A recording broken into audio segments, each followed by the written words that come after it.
Radio Suceso 101.7 presenta Impacto Informativo. Lo acontecido el día de hoy en el país y en el mundo. El análisis con los personajes de actualidad. Impacto Informativo. Con Edgar Vázquez. Bienvenidos.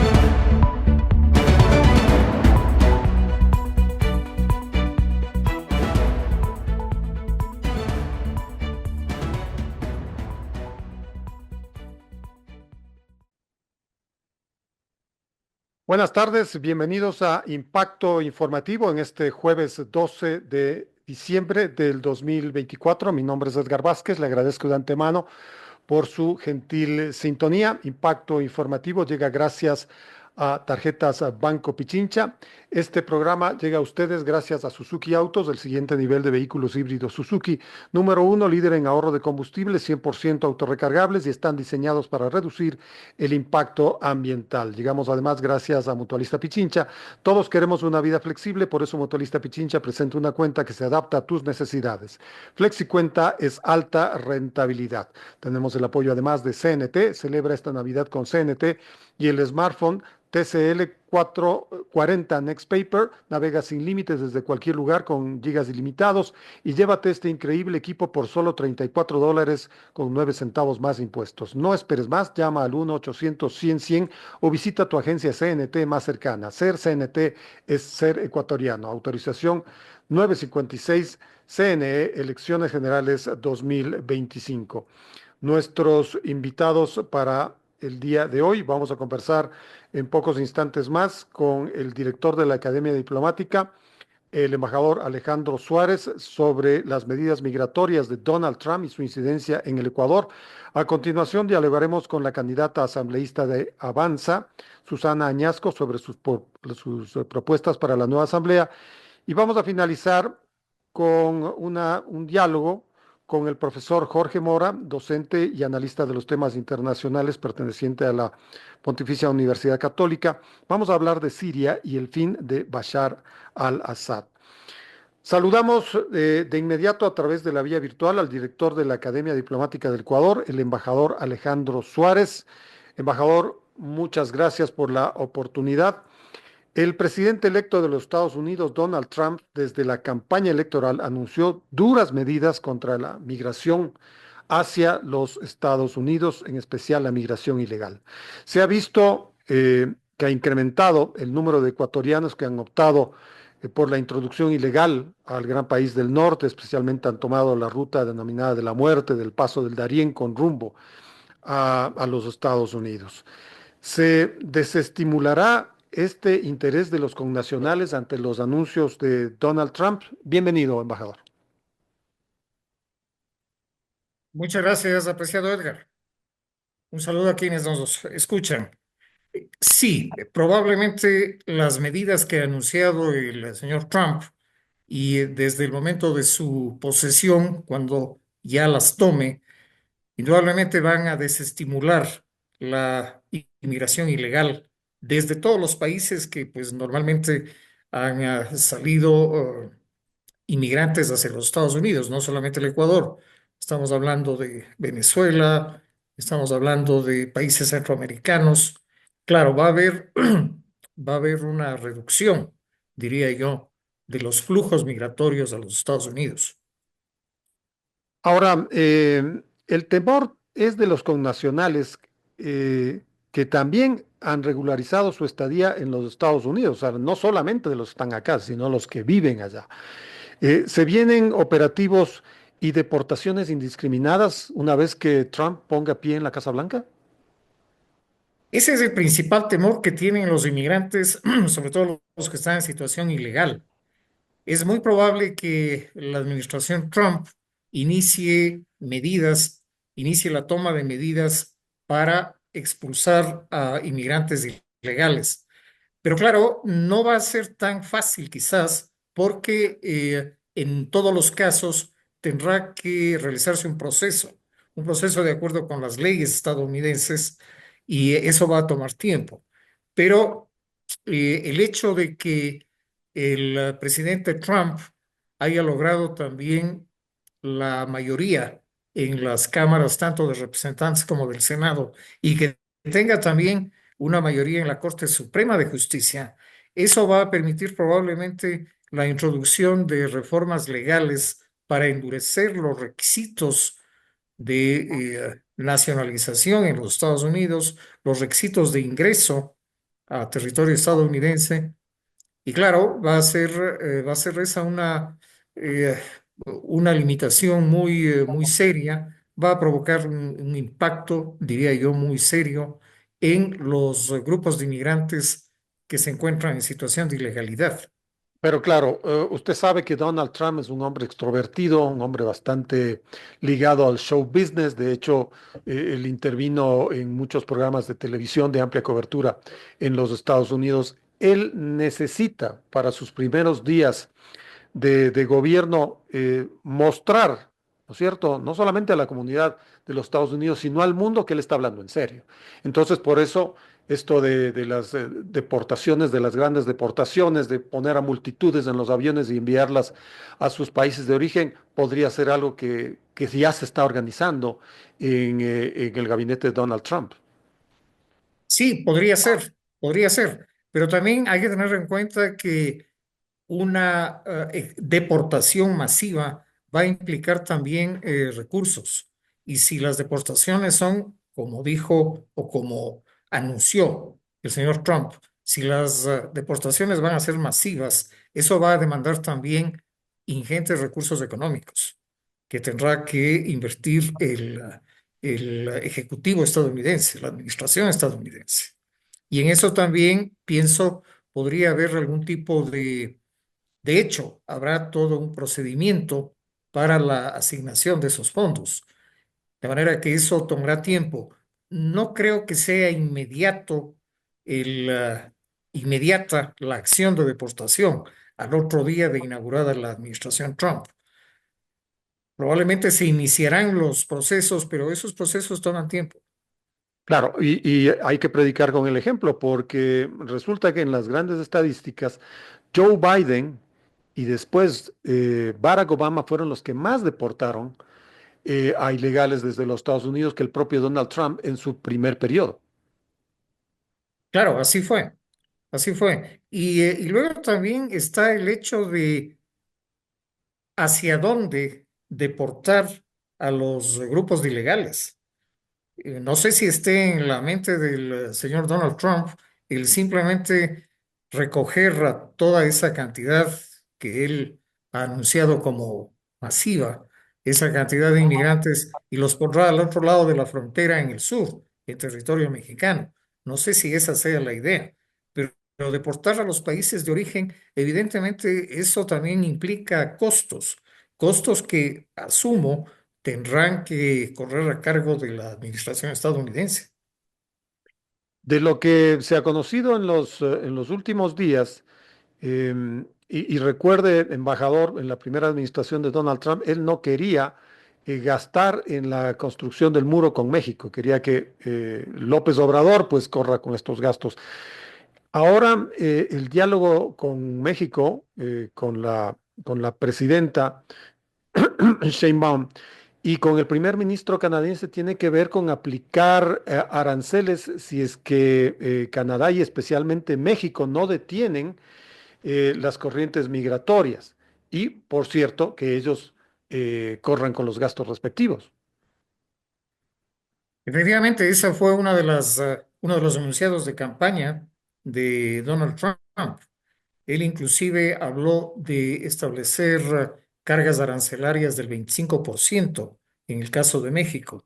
Pero también allí hay una situación que deberá tomar en cuenta la administración estadounidense y es el impacto que eso podría tener en el marco del acuerdo comercial tripartito que existe entre Canadá, Estados Unidos y México.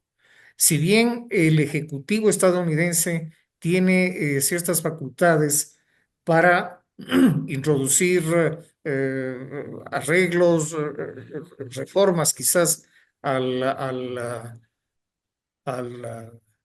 convenio tripartito, no creo que sea tan sencillo reformar el acuerdo de manera unilateral.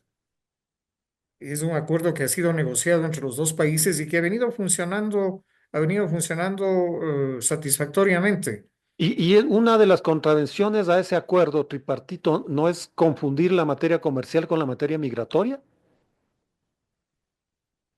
Claro, si es que se pone como condición para detener, o más bien si es que se amenaza con imponer aranceles, si es que no se detiene la inmigración, esa es una eh, intromisión ilegítima, diría yo, en el aspecto comercial, relacionándolo con un tema netamente migratorio.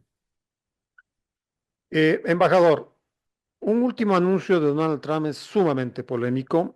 Él quiere negar la nacionalidad estadounidense a quienes nacieron en los Estados Unidos, sea de padres ilegales.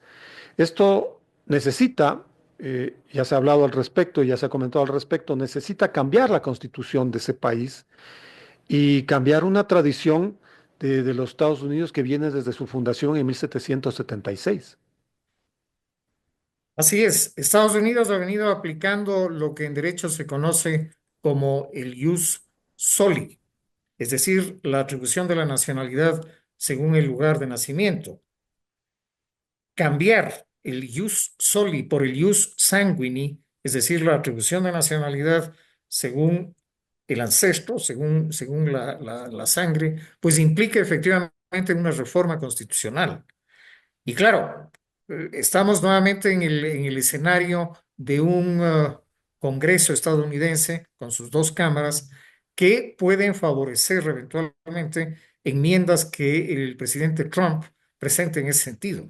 Pero evidentemente eso tiene que hacerse a través de una reforma constitucional, de una Pero no, enmienda. no le basta para eso a Donald Trump el controlar en este momento las dos cámaras. Se necesita tener muchos más congresistas y senadores para dar al traste con con esta tradición plasmada en la Constitución de los Estados Unidos. No tengo claro sobre qué porcentajes necesitaría en las dos cámaras para llevar adelante una reforma constitucional. Y claro, también en el tema de la reforma constitucional tendrá que tomarse en cuenta a la Corte Suprema de Justicia, que también tiene una mayoría afín al presidente Trump. Claro, pero estos procesos evidentemente no son de la noche a la mañana, necesitarán mucho tiempo. Quizá, he escuchado, trasciendan el periodo de los 4 años de Donald Trump. Podría ser, podría ser. Un proceso de reforma constitucional no es sencillo y no es rápido. Es naturalmente lento, tiene que ser muy debatido, muy bien debatido. Y claro, eso es tiempo. Regresemos con el tema del Ecuador. ¿Qué va a pasar con la migración legal de los ecuatorianos, de los profesionales ecuatorianos que, por ejemplo, con el permiso de trabajo, quieren trasladarse a los Estados Unidos y obviamente tienen que residir allá? El presidente Trump ha dicho que él está abierto, o su administración estará abierta a la inmigración legal. Eh, Estimo que si es que los aspirantes a residir en los Estados Unidos completan su documentación y logran el visado respectivo, pues no creo que haya dificultades en ese caso. Lo que habría que esperar, lo que habría que esperar es qué tipo de restricciones, de nuevas restricciones, de nuevos requisitos podría eventualmente imponer la administración Trump para detener la inmigración. por supuesto, tanto la inmigración ilegal, pero también la inmigración legal, que bien podría ser. Es que en eso sí es experto Donald Trump. En el primer periodo de él hubo una serie de reformas a la migración legal que de alguna manera obstruían, constreñían este derecho de los extranjeros, particularmente latinoamericanos, a ir a trabajar en los Estados Unidos. Hablo de los profesionales. En esto, la administración Trump deberá tener muy en cuenta los intereses de muchas empresas estadounidenses que contratan personal extranjero. Hay una oferta, yo diría más bien amplia de empleo para profesionales en diversas disciplinas eh, eh, a las que, empleos a los que pueden acceder inmigrantes legalmente admitidos en los Estados Unidos. En esto es un juego de intereses, ¿no? Es un juego de intereses. Y claro, con un intenso y adecuado lobbying que pueden hacer las empresas en el Congreso, de pronto se podría, acaso hasta neutralizar un intento de la administración estadounidense por endurecer el ingreso de la migración ilegal. La pregunta tiene que ver con un discurso reiterativo en campaña de Donald Trump. Él les decía pues a sus a su fanaticada, les decía que cómo es posible que profesionales de otros países les quiten el trabajo a los profesionales estadounidenses, ¿no? Entonces, claro, ahora es el momento. Donald Trump pondrá, entrará en la Casa Blanca desde enero y ahí vamos a ver cómo se plasman pues sus ofertas a los estadounidenses que votaron masivamente por él, entre otras por estas ofertas. Y habrá que evaluar también cuidadosamente cuáles son los niveles de empleo en los Estados Unidos. En este momento tengo la impresión de que en Estados Unidos el, la situación del empleo está satisfactoria, está bastante saludable, de manera que no habría razones válidas para temer que una inmigración o inmigrantes extranjeros vayan a disputar los empleos de los estadounidenses. Otra preocupación tiene que ver con los estudiantes, ¿no? Se mencionó de alguna manera también en la campaña electoral que los estudiantes extranjeros que vayan especialmente a las universidades norteamericanas eh, podrían eventualmente tener el permiso de residencia o green card. ¿Cree usted que siga adelante que al momento es un ofrecimiento? Bueno, fue un ofrecimiento de campaña y asumamos que lo va a cumplir. Hay otro elemento también que creo que hay que tomar en cuenta y que acaso la administración Trump también le ponga alguna atención o mucha atención al hecho de que en muchas universidades estadounidenses hay un número importante de estudiantes de países árabes que han hecho demostraciones de fundamentalismo y de antiamericanismo. Hemos visto cuando en varias universidades estadounidenses se produjeron manifestaciones en De contra de favor de Israel, gasto, claro. claro, por el tema de Gaza. Eso puso en evidencia la existencia de grupos y de grupos importantes, grupos fuertes estudiantiles en las universidades, muy críticos, bueno, en primer lugar a Israel, pero también muy críticos de la política estadounidense frente al conflicto en el Oriente Medio. ¿Cómo cree Quizás usted ese sea que Trump va a lidiar con eso? repito, es posible que la administración Trump le ponga también atención a eso, ¿no? No nos olvidemos que el presidente Trump es un decidido aliado, un franco aliado de Israel y del primer ministro Netanyahu. Vamos a ver entonces qué es lo que sucede y qué otros anuncios tenemos en los siguientes días. Embajador, gracias por estos instantes, gracias por las explicaciones. Muchas gracias, Edgar. Estuvo con nosotros el director de la Academia Diplomática del Ecuador, el embajador Alejandro Suárez. Continuamos con Impacto Informativo luego de la pausa.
A esta hora saludamos en nuestros estudios a Susana Añasco, ella es candidata a asambleísta por Pichincha, por el Movimiento Avanza. Susana, muchas gracias por visitarnos.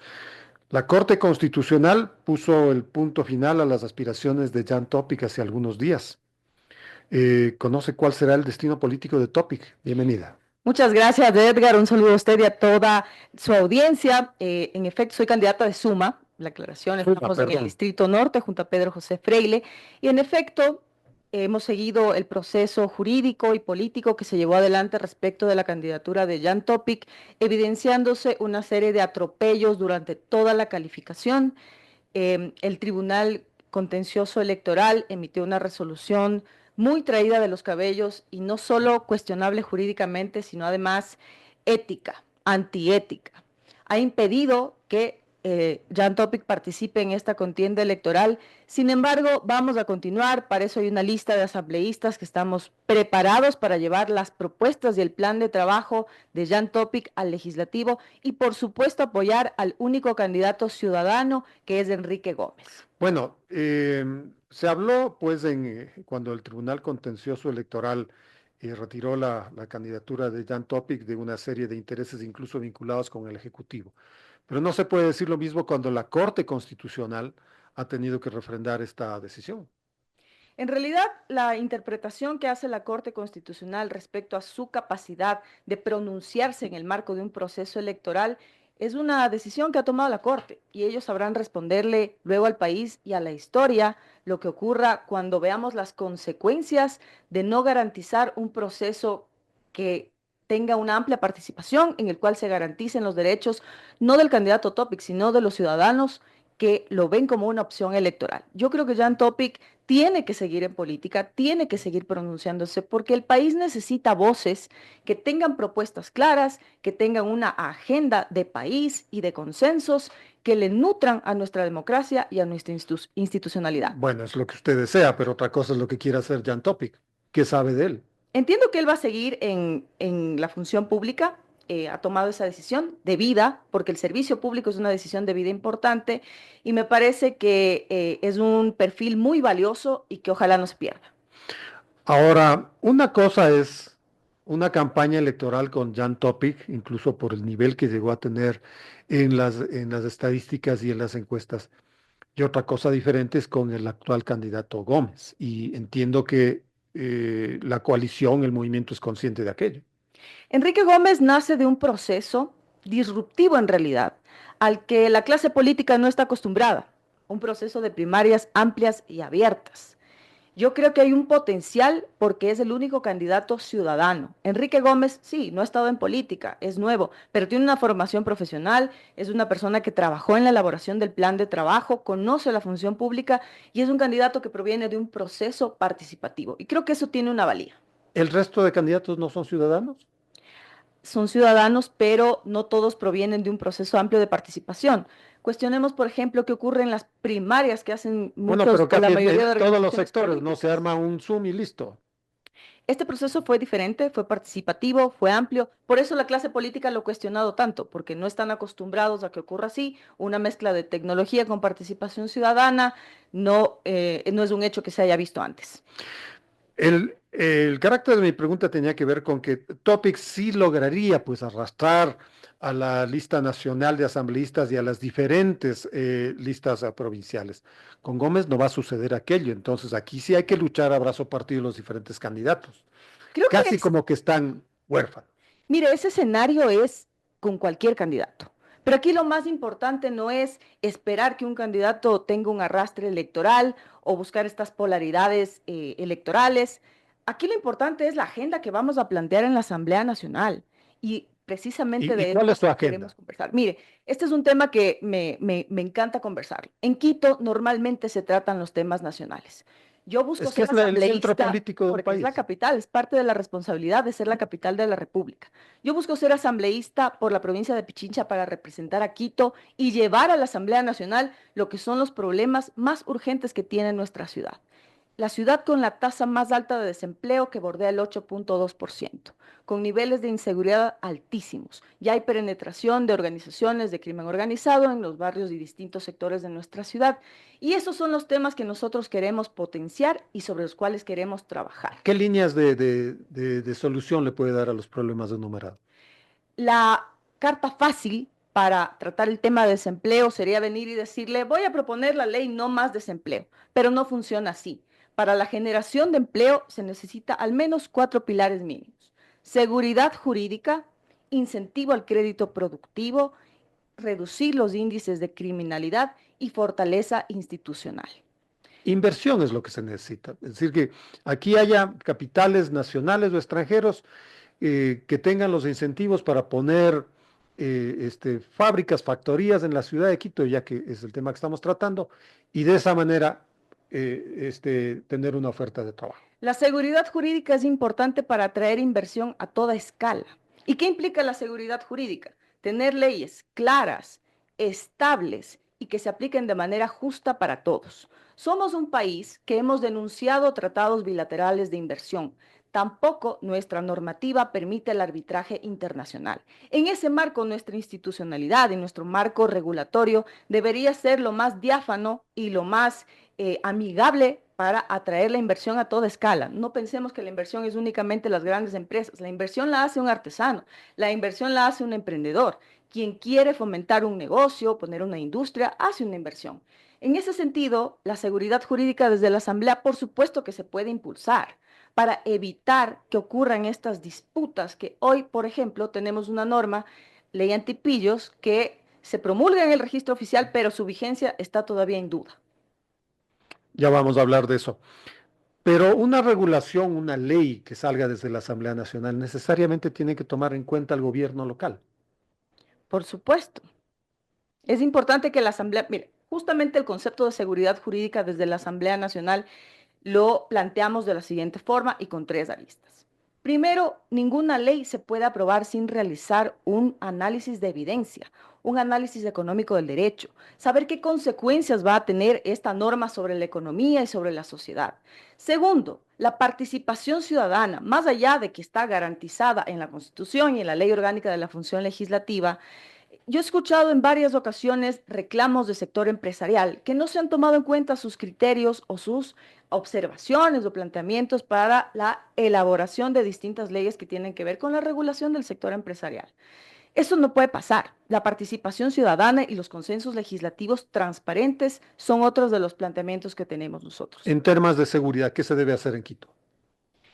En temas de seguridad, nosotros vamos a, por supuesto, abanderar la propuesta que realizó Jan Topic, el escudo ecuatoriano. Me parece que tiene 2 medidas puntuales que son absolutamente necesarias y que tendrán repercusiones en la seguridad a nivel nacional y, por supuesto, en Quito. El control de fronteras y un riguroso control migratorio. Porque ahí sí no necesita del gobierno local, pues gobierno local que además usted sabe muy bien, sus competencias no tienen que ver con la seguridad.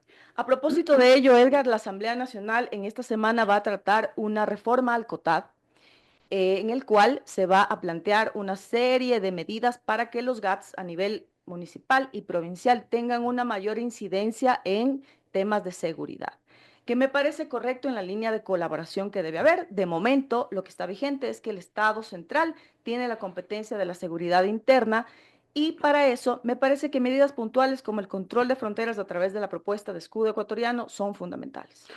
Muchos quiteños lo que dicen es necesitamos ver a los militares en las calles, nada más. Bueno, la militarización es una medida que debería evaluarse en términos de largo plazo, ¿no es cierto? Si tenemos un estado de excepción permanente, ya no es estado de excepción, ya es un tema con el cual tenemos que ver la forma de que la normativa permita que la seguridad sea controlada por los distintos estamentos de seguridad. Sin embargo, sí cabe decir que fortalecer las instituciones que están encargadas del control interno y externo pasa por diferentes aristas, incluidas las herramientas presupuestarias, el uso correcto, la ejecución adecuada. He visto que el Ministerio del Interior a esta fecha tiene menos del 70% de presupuesto ejecutado. Entonces, si la voluntad política se direcciona a tener una mayor seguridad, por supuesto que las instituciones tienen que actuar con las herramientas que tienen. ¿Hay algún proyecto que ya lo haya diseñado, que sea de su autoría? Proyectos de ley, en realidad, nosotros lo hemos trabajado como equipo. Vamos a plantear una serie de reformas en materias de seguridad. De manera personal, le quiero mencionar que tengo la intención de hacer un ejercicio de depuración normativa. En el Ecuador hay ley para absolutamente todo. Todo está regulado. Nuestro ordenamiento jurídico tiene una serie de normas, varias de ellas obsoletas, varias de ellas no se cumplen y probablemente desde el año 2009 no se ha hecho un ejercicio de estudio de cuáles son esas leyes que deberían retirarse del ordenamiento jurídico. Un real esfuerzo de codificación. Que es tedioso, que es largo, que demanda estudio, pero yo lo quiero hacer en la Asamblea. ¿Eso no debería ser una obligación per se de la Asamblea Nacional? Por supuesto. En el Congreso Nacional, si usted recuerda, existía una comisión de codificación Claro. que permanentemente estaba revisando estas leyes que debían retirarse del ordenamiento jurídico, ya sea por efecto Esto está de más, esto toca con derogaciones. esto. Exacto, cuando entran en contradicción con una norma nueva o cuando ha habido algún tipo de reforma que afecta la vigencia de esa normativa.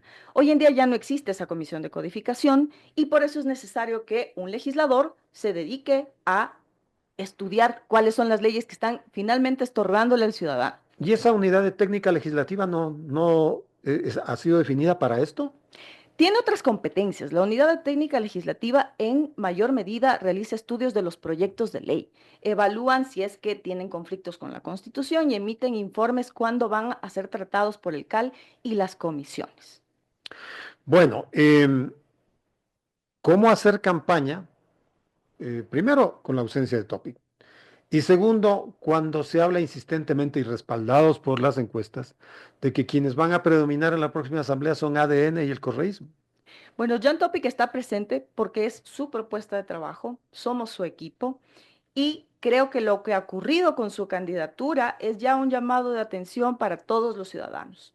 A cualquiera nos puede ocurrir un atropello de parte del Estado con voluntades que no son necesariamente correctas y él va a estar presente en la campaña.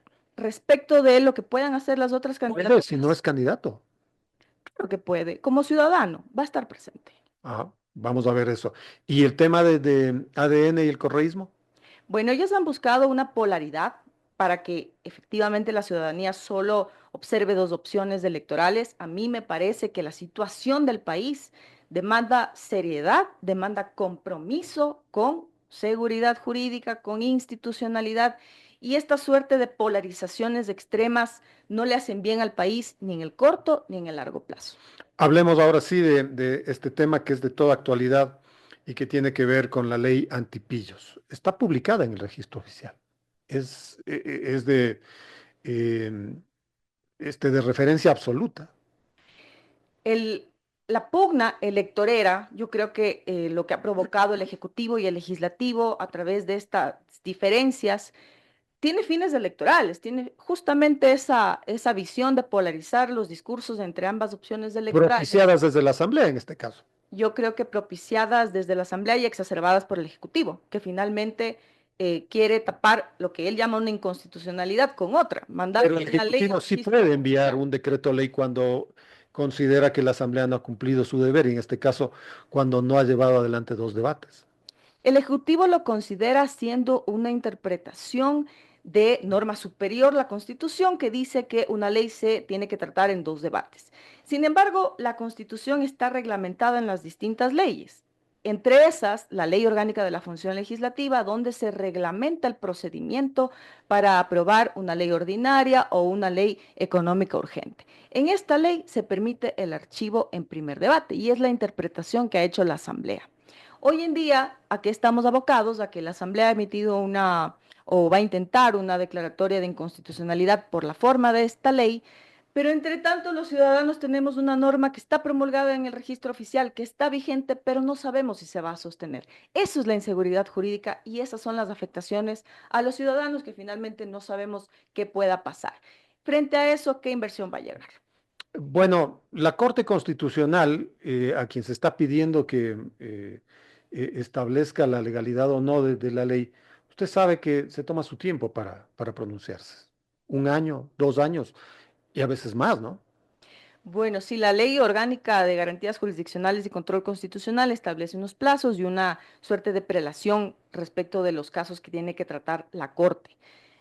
Tampoco me parece adecuado que frente a cualquier disputa que se puede solucionar entre las otras funciones del Estado, se acuda a la Corte Constitucional para repletarle de casos y que sea la instancia que se pronuncie sobre absolutamente todo, cuando el Ejecutivo y el Legislativo bien pudieron dialogar y ponerse de acuerdo para poner en vigencia una normativa.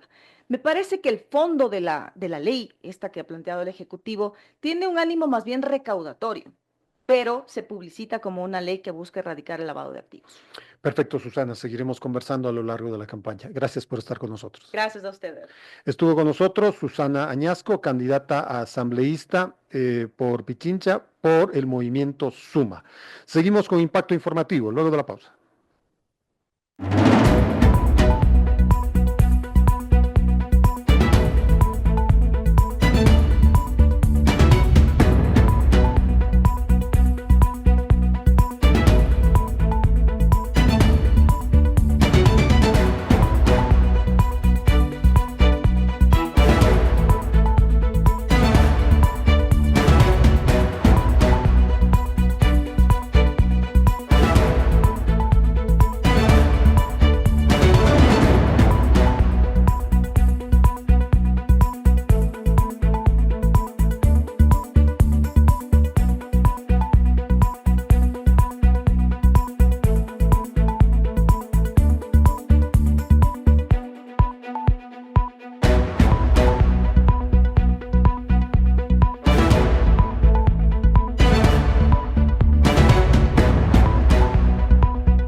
A esta hora saludamos en nuestros estudios al profesor Jorge Mora, docente y analista de los temas internacionales, perteneciente a la Pontificia Universidad Católica del Ecuador. Profesor Mora, gracias por la visita.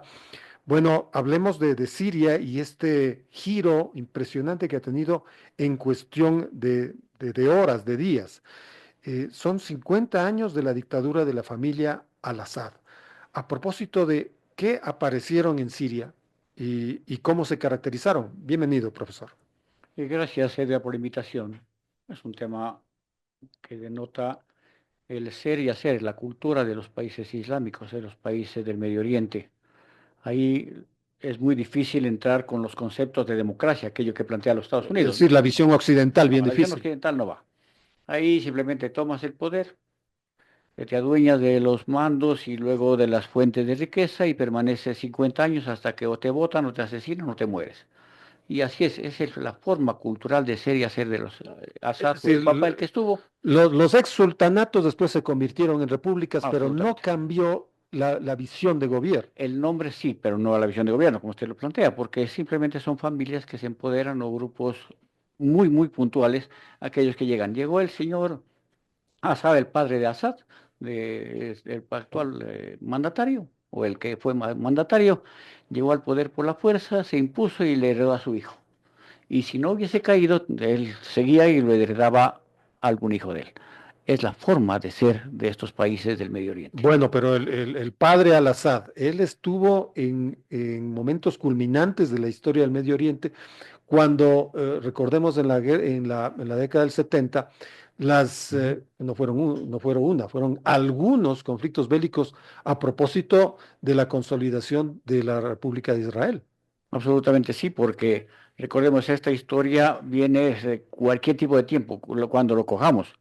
En la final de la Segunda Guerra Mundial se instaura el Estado de Israel y ahí aparecen una serie de novedades geopolíticas y se reconstituye el mundo. Aparte de eso, el bloque de la Unión Soviética también tuvo mucho que hacer. El partido Baas, al cual pertenecen los Assad, planteaba una visión, al menos una visión no teocrática de forma de manejar este gobierno. Y esa fue una de las características de izquierda con una visión socialista. Pero incluso Siria, territorialmente, geográficamente, es esencial en el Medio Oriente, está en medio de todo, ¿no es cierto? Y por cierto, en la geopolítica y en el intercambio de poder entre Occidente y en este caso la ex Unión Soviética. ¿Qué papel fue el de la familia al-Assad en ese momento? Porque mire, se vuelve trascendente cuando aparece el poder de los iraníes y por supuesto también con la Unión Soviética. Recordemos que en su momento la Unión Soviética, hablando de los años 70, la Rusia, estamos hablando, por ejemplo, de Irán, no como Irán, sino el sultanato de Persia, de porque así se Persia, la llamaba, antigua Persia. con Absolutamente. el Shah Mohammad Reza Pahlavi. Claro, por supuesto, porque ahí aparecen también los pozos petroleros que Estados Unidos los descubre y luego lo apoyan. Y los británicos. Y los británicos, por supuesto, en esta parte, porque el mandato británico, aquello con inclusive los franceses, estaban hecho cargo de aquellos países que luego aparecieron un poco de la nada, a través de un tiralíneas que estas mismas personas los hicieron, países que aparecieron al azar, que no correspondían a aquello que hoy salta como el conflicto. Porque si trazas una línea recta, ahí no hay un país, ahí simplemente hay una decisión política de hacer países, y entonces aparecen países hechos al azar como Irak, Libia, ¿cierto? Y todo ese tipo de países. ¿Por qué se vuelve a ser importante? Porque era un país de tránsito, no tanto con la ruta de la seda, sino más bien un vínculo entre el poder chiita de Irán, que luego le da el paso a Irak, que también está en manos políticas de estas personas, luego Libia y pasan a Líbano para financiar a Al Qaeda, que el asunto era acabar con Israel. A la larga, ahí se vuelve estratégico este país, Siria. Porque recordemos, económicamente no es muy importante. Tiene petróleo sí, pero no tanto. Es la situación geopolítica que Claro, pasó. lo que le señalaba, geográficamente es el enclave natural del Cercano Oriente. Así es, absolutamente, y ahí estriba su valor estratégico. Por lo tanto, no es un país, digamos, que no es un país que tiene posibilidad de ser autónomo, soberano, porque es un proxy de los iraníes. Ahí estriba su valor, porque caso contrario no tiene cómo sobrevivir. Él tiene que ser, cuando entregó, por ejemplo, el puerto de Tartus, la salida para los soviéticos o a los rusos al Mediterráneo es importantísimo. Y entonces para eso es vital la salida al Mediterráneo de Rusia, más la entrega de armas y de dinero para Al Qaeda por parte de Irán. Claro, ese es el valor. Este es el comportamiento quizá de los últimos 30 años, ¿no es cierto? Sí, quizá un poco más. De los gobiernos en Siria. Vamos a Bashar al-Assad, porque aparece básicamente en este siglo, si no estoy mal, con una imagen de reformador, tratando de no parecer tanto a su padre, pero terminó siendo el verdugo de Siria, ¿no? Los últimos descubrimientos, ¿no es cierto?, de esa cárcel que le decían el émulo del infierno, son cosas inenarrables. Produjo la mayor emigración de la historia de Siria hacia Europa en especial, el empobrecimiento brutal de este país. Y Bashar al-Assad se dice que cae por esto mismo, porque no había cómo pagarles a los soldados. Ganaban entre 30 y 40 dólares mensuales. Porque mire, cuando llegan, por ejemplo, y esta historia puede ser de Siria, también puede ser de Libia, puede ser de Irak, con este texto que le digo, se lo leo y a cualquiera se lo aplica. Dice, somos un Estado independiente, la ciudad será la capital del Estado, el Islam es la religión del Estado y la principal fuente de legislación de jurisprudencia islámica. El Estado garantizará la libertad de practicar los ritos religiosos. El Estado garantizará los derechos culturales de todos los componentes de la sociedad. Insisto, Libia, Iraquí, Siria, cualquiera. Túnez. Este mismo discurso, Túnez, Claro. todos aquellos. Pero esta cárcel que hoy la descubren y que es una fuente de infamia, ¿no es cierto? Me supongo que los nuevos dignatarios muy posiblemente la utilizarán para los presos políticos, porque recordemos, ¿quién tanto tiene presos políticos? Lo tiene Rusia, lo tiene Turquía, los países islámicos, lo tiene Venezuela. Es decir, las cárceles para los presos políticos es una consecuencia infame, no deseada, pero real. Y si hoy se la vacía de estos opositores al Assad, se van a llenar con los opositores a los nuevos dirigentes. Pero vea usted, ya vamos a hablar de Irán, de Irak y de Libia. Pero cualquiera se habría imaginado que Bashar al-Assad iba a caer, pero provocando un baño de sangre, ¿no? Como todo dictador. Pero no fue así. O sea, En 10 cayó días, sin nada. pena ni gloria. Claro, porque Nadie se imaginaba que iba a caer y de repente se cayó y fue a aparecer en Rusia. si es que apareció en Rusia, porque hay un avión que se desaparece y posiblemente nadie lo ha visto. Dicen que está en Exacto. Moscú y nadie lo aparece. Pero veamos, ¿por qué se cae? Aquí el 7 de octubre es importantísimo, cuando hay el ataque de Hamas a Israel. Israel acaba con Hamas, acaba con Hezbollah y también lo desnuda a Irán. Rusia, que también le apoya a Siria, a Bashar al-Assad especialmente, recordemos que empantanado ahora en Ucrania, los dos soportes fundamentales, tanto en lo económico, en lo militar, ¿no es cierto?, en lo estratégico, no aparecen. Y entonces se encuentra Bashar al-Assad absolutamente solo. Es que no es que lo empobreció, es que ya no tienes quien te apoye. Los dos grandes pilares económicos y militares ya no hay, no existen. O Están sea, relegados. Moscú tenía que preocuparse por Ucrania. ¿Por qué no puede salir de ahí? Se metió en una guerra boba. Fue por Exacto. 3 meses y ya va 3 años. ¿Y lo de Irán? ¿Cómo Y lo de Irán. contextualizar? Porque mire, O Irán, sea, no solamente que tuvo un golpe bien duro de parte de Israel, respaldado por la OTAN y especialmente por Biden. yo creo que Biden le jugó sucio porque ahora no le quiere entregar las bombas y entonces lo de Biden es un poco discutible. Pero mire, cuando le entra, hay los ataques entre ellos, Irán ataca a Israel, Israel con la cúpula de hierro, ¿no es cierto? Claro. Lo hace. Cuando Israel ataca a Irán, descubre que tienes unas armas bastante caducas y le hace un daño terrorífico. Es que Irán no se prepara para atacar. Irán usa los proxies. ¿Quiénes son? Hezbollah, ¿no es cierto? Estos países que son los yemenitas, ¿no es cierto? Está la misma Siria o Irak, que son aquellos que están encargados de hacer el trabajo sucio. Cuando se va descubierto y entonces pierde el poder porque los ataques luego del 7 de octubre, el 8 de octubre que comienza a actuar Hezbollah, pero Israel responde de una manera, con un ejemplo de geoestrategia militar que habrá que ser, es digno de estudiarlo, lo que hace Israel. Es preciso, es puntual y acaba con el poder preciso, porque a Irak no lo va a invadir. Bueno, es que lleva 50 pero- años en eso, pues Israel. Pero, Es a ver, que- Israel aprendió, pero los árabes no. Y esa es la gran diferencia. El uno la piensa, el otro actúa con el estómago. Hablemos de Entebbe, hablemos de la espada de Gedeón. Por supuesto, ya ha dado unas clases impresionantes. Sin embargo, Irán no evolucionó. Simplemente generó misiles, drones, y les da a Hezbollah, y Hezbollah se los lanza a Israel. Pero Claro. no pasa más de eso. ¿Cómo usted evalúa pues esta especie de principado desastroso de Bashar al-Assad de casi 25 años? Porque mire, démosle todo el dinero del mundo a cualquier país musulmán, a cualquier país del Medio Oriente. No van a salir de pobreza.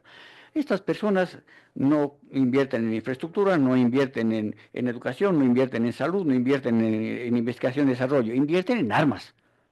Invierten en armas. Y entonces a cualquiera, póngale a quien quiera. Estas personas a jamás le han dado todo el dinero del mundo. ¿Y en qué ha invertido el dinero? Pero en función de eso, Bashar al-Assad fue el tonto útil de Rusia. Absolutamente, Y sí, de de Rusia y de Irán. Fue el tonto útil de Rusia e Irán, porque fue el proxy, fue el gobierno títere que tenía que hacerse el disimulado y dejar el dinero que venía, el de lavado de dinero, de las drogas, inclusive de América. Las armas, los drones, los misiles, venían de Irán, pasaba por Irak, pasa a Siria, él se hacía el desentendido y pasaban por los túneles que iban al Líbano. Líbano a los barrios de Hezbollah y Hezbollah se lanzaba los cohetes a Israel. Y entonces es un gobierno fantoche. Ahora, ¿cuál es el futuro de Siria? Hace algunas horas Israel atacó los altos del Golán con una intención de no permitir que Siria vuelva a ser una amenaza. Absolutamente sí. A ver, ¿qué es el Alto del Golán? Hay Israel y entonces hay una parte alta, unas lomas, y entonces los altos de Golán ya están tomados hace algunos años. ¿Por qué razón? Porque a Israel era facilito acabarlo, era la única fuente de agua dulce. Por lo tanto, envenenar esa agua era fácil. Toma los altos del Golán, pero un poco más allá descubre que a 40 kilómetros está Damasco y a 60 kilómetros está Líbano. ¿No es cierto? Beirut está la capital, a 60 y a 40. Desde los altos del Golán, la parte más alta donde ellos están asentados, vigilan a todos. Porque si está más abajo, simplemente los radares no trabajan, no pueden ver. Están tomados esa parte y no como una toma del territorio, sino como una ocupación que es garantizada por la misma Carta de Naciones Unidas, porque te dice, puedes tomar un territorio si es que te ves amenazado. Entonces, es una medida legal y de ahí Israel no lo va a ocupar para vivienda, sino más bien como punto estratégico de observación. Y ese punto no lo va a abandonar.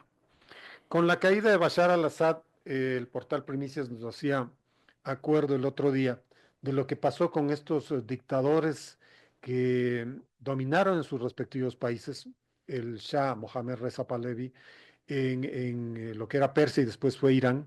Ujú. Fue reemplazado por una dictadura teocrática de los ayatolás, especialmente el ayatolá, Khomeini. Ruhollah Khomeini, que empobreció al país, que lo dominó con mano de hierro, que les quitó los derechos civiles a los ciudadanos, especialmente a las mujeres, que habían logrado algo con el Shah Reza Pahlavi. Eso en Irán. Lo propio con Libia, cuando cayó Gaddafi, igualmente otra dictadura larga, pero quienes le sustituyeron, más bien le sumieron en guerras civiles, otro poco en Túnez, ¿no es cierto? Y especialmente en Irak. Claro. Cae Saddam Hussein y el país hasta ahora al garete. Y No, eso, no con esto estoy favoreciendo las grandes dictaduras, además sanguinarias, ¿no? Pero es que sus sucesores tampoco transformaron al país o lo empujaron al mejoramiento de las condiciones de la gente. en el Ecuador tenemos un dicho bastante popular que te dice, saliste de Guatemala para ir a Guatemala. Así es. Por supuesto, sales de una dictadura oprobiosa, no puedes estar en un país así. Pero luego el que viene no lo hace tampoco bien. No existe, Siria no tiene ninguna probabilidad de entrar a un proceso de participación democrática inclusiva. No existe esa posibilidad, porque las personas que están ahí son personas que tienen una formación en el fanatismo religioso, por lo menos musulmán. Claro. Habíamos leído un libro hace algunos años donde había la esperanza de que llegue el nuevo gobierno que saque a Reza Pahlavi porque iban a ser un gobierno liberador. Llegó el Shah, llegó el Ayatollah y todos vemos lo que pasó con las mujeres, con los derechos civiles. Un país que se preocupó más bien en armarse y armar a sus proxies, pero que hacia adentro, siendo un país muy joven, con un enorme potencial, es un país pobre. Porque para ellos es fundamental imponer la Sharia, su visión teocrática, su visión de la religión. Inclusive en el mismo musulmanes, los sunitas, los chiitas, ni entre ellos se pueden ver. Y entonces nacieron para la guerra. A un niño no le des un carrito, no le des una rueda, no le des un balón, dale un Kalashnikov, según ellos. Y así vivimos. Y entonces, lo que sucedió en Irán, lo que sucede en Irak, lo que sucede en Libia y lo que va a suceder en Siria es el mismo tipo de futuro. Aquí yo lo veo con enorme preocupación. Me parece que lo que le espera a Siria es también un gobierno intolerante. Lamentablemente. Gracias, profesor, por poner en perspectiva este tema de Siria. Gracias por la visita. Gracias por la invitación, Edgar. Un gusto. Gracias. Estuvo con nosotros el profesor Jorge Mora, docente, analista de los temas internacionales, con quien culminamos esta emisión de Impacto Informativo, que llegó gracias a Tarjetas Banco Pichincha. Gracias por acompañarnos. Este programa fue presentado por Suzuki Autos de Next Swift, el vehículo con mayor ahorro de combustible del Ecuador, 100% autorrecargable y diseñado para reducir el impacto ambiental. Disponible solo en Suzuki Stores. Suzuki, The Next Level. Hemos llegado gracias a Mutualista Pichincha. Todos queremos una vida flexible, por eso Mutualista Pichincha presenta una cuenta que se adapta a tus necesidades. FlexiCuenta es alta rentabilidad. Llegamos gracias a CNT. Celebra esta Navidad con CNT y el smartphone TCL 40 Next Paper. Navega sin límites desde cualquier lugar con gigas ilimitados y llévate este increíble equipo por solo $34.09 más impuestos. No esperes más, llama al 1-800-100-100 o visita tu agencia CNT más cercana. Ser CNT es ser ecuatoriano. Autorización 956, CNE, Elecciones Generales 2025. Gracias a su gentil sintonía, nos volveremos a encontrar este viernes a las 18 horas. Las opiniones vertidas en este espacio por la producción y dirección del programa son de exclusiva responsabilidad de sus autores y de quienes intervienen en ellos. Fueron 60 minutos con las noticias y el análisis en Impacto Informativo con Edgar Vázquez. Nos encontraremos mañana a las 18 horas.